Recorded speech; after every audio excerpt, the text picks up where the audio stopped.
All right, all right, all right. Happy Easter to everyone out there. I just happened to be home today. This is my 2 weeks off on the road, and so I'm catching up on some books and figured I'd do some reviews. Today I am covering Rippaverse's Great War of Separation, number 1. Okay, as usual, spoilers coming up. You don't want any spoilers? I suggest you move on. Okay, so first, gotta say, this supposedly is the big event of the Rippaverse that explains a lot of why Texas separated and all these other things that we've been reading in the Rippaverse. It is very political. It is straightforward, and it's action. It's got a lot of action in it and a lot of boom boom is the best I could say. Not a bad read. I do like young Avery in this with his sister.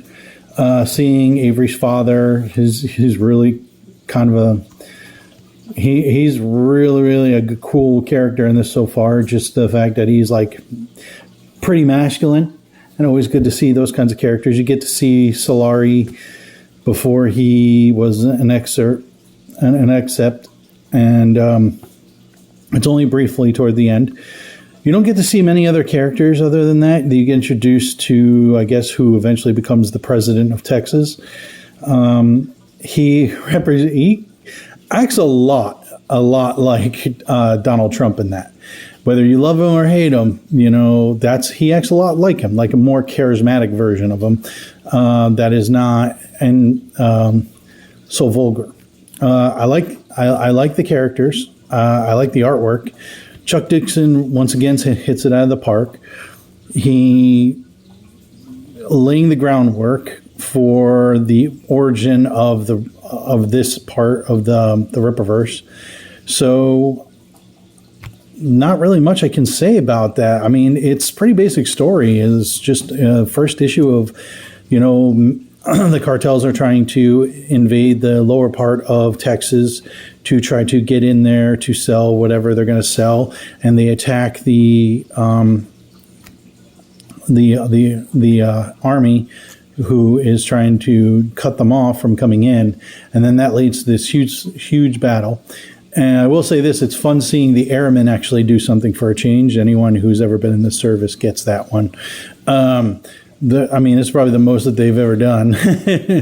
But all joking aside, nothing but respect for all the branches. My father was in the Army, my brothers, my cousins, my twin sister, nothing but respect. But this was really good. I really enjoyed how the conflict started off. You get to meet Avery's mom and his father and his sister and him as children. And you get to see where there could be a potential reasoning on why he became Isom. All that, and you get to see Solari.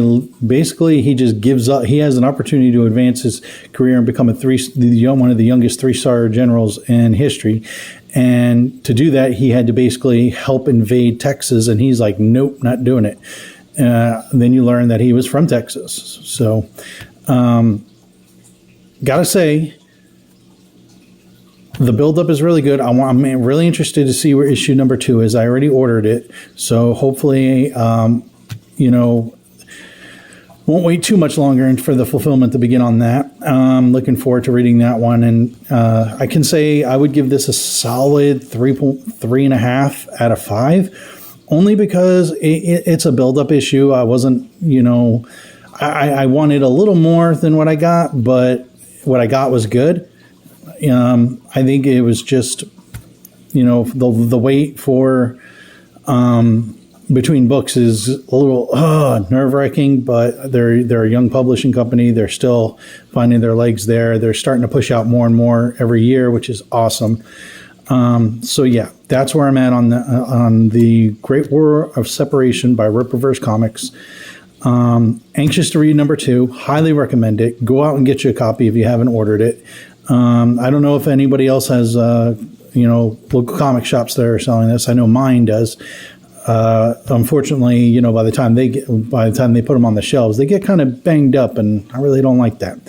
Anyway, until next time, happy holiday, and God bless.